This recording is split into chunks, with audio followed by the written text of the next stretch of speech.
In the lands of the north, where the black rocks stand guard against the cold sea, in the dark night that is very long, the men of the Northlands sit by their great log fires, and they tell a tale. They tell old, terrible tales of the days before the city of the Nogs was built, when the long valleys between the mountains, which are now fields where gentle cows are grazing, were dark, deep forests, below the reach of the sun, where lurked some strange, unlovely beasts. Of all the forests, none was so dark and deep as the wood they called Trolldisco. None was so dangerous as Trolldisco, for it was the domain of the terrible one-faced king, whom nobody had ever seen, or lived to tell that they had seen. The castle of the one-faced king waited in the middle of the forest, like a spider in a dark web. The one-faced king did not need to leave his castle to find his victims, for the wood was populated by his subjects, the heavy, two-faced trolls that trod the twisted paths of the wood and lured innocent travellers to the king's castle and their death.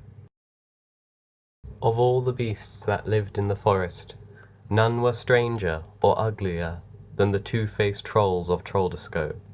So it came to pass that the Nogs decided they must do battle with the one-faced king and rid themselves of his menacing presence. Their prince in those days was young and fearless, and his name was Noggin. He was the 9th great-grandfather of the Noggin we know. He and 8 of his warriors disguised themselves as simple travellers and set off to journey through the forest of Trolldisco. They heard the groaning and sniffling of the trolls as they made their way through the dark twisted paths of the dark twisted forest, but they did not see them. The sound was strange enough to strike fear into the heart of any traveller and send him running headlong down the path towards the castle.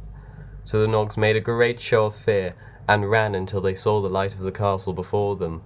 When they came to the castle gate, they beat on it with their fists, crying and shouting to be let in and saved from the fierce trolls.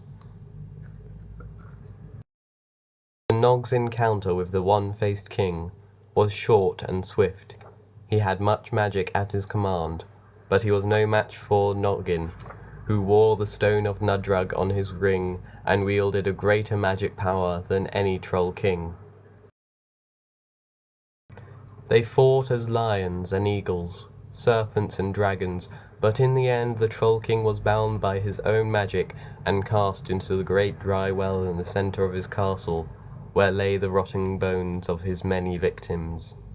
In the castle the Nogs found great treasure of gold and silver and weapons, which the Troll King had stolen from the travellers he had murdered. They rejoiced and loaded the treasure into sacks, ready to carry away. When they opened the great gate of the castle, they rejoiced no longer. The trolls had heard the cries of their king, and although they did not dare enter the castle, many of the stone monsters had gathered around the castle and were waiting for the Nogs to come out. The Nogs could not fight the trolls, and the stone of Nudrug, powerful though it is, can only be used against other magic. At first it seemed to the Nogs that they were besieged, but the stone trolls were simple monsters and slow of thought. By pretending to leave by another of the 4 doors of the castle, the Nog warriors lured the trolls away from one side of the castle. Then with much noise they left from the front door, while Noggin waited and slipped out the back door with the treasure. Through all the dark woods, the Nogs played their intricate, dangerous game, until at last Noggin saw the light of day at the edge of the forest, and with a great shout of "Toot Nog!" the Nogs rushed to safety. That is the old and terrible tale, and some say one day the one-faced king will burst forth with a terrible cry and wreak his vengeance over all the land. But nobody takes much notice of stories like that, except Thornogson, who believes anything frightening. Many, many years had passed since those dreadful deeds were done. Kings had lived and died in the Northlands, and now Noggin the Nog was king.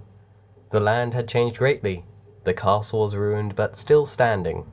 It stood in a grove of dark trees, which was all that remained of the great forest. It was a pleasant place for a picnic on a summer's day, but at night it still seemed quite fearful, and people kept away. The reign of Noggin the Nog was peaceful at that time. Even his wicked uncle, the banished Nog Bad the Bad, had quietly returned from exile and taken up residence in his ruined castle, and was keeping brown bears.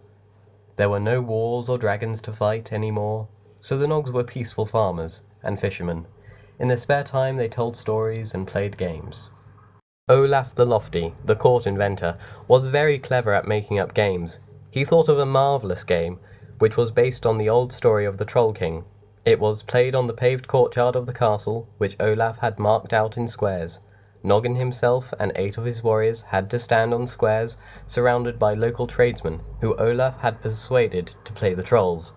Olaf wasn't sure of the rules, and he capered about among them, reading from his scroll and muttering to himself. Sometimes he moved one of the players to a different square, but most of the time they just stood there and shivered. The sun was setting when Olaf at last announced that he had worked out the rules and the game was ready to be played.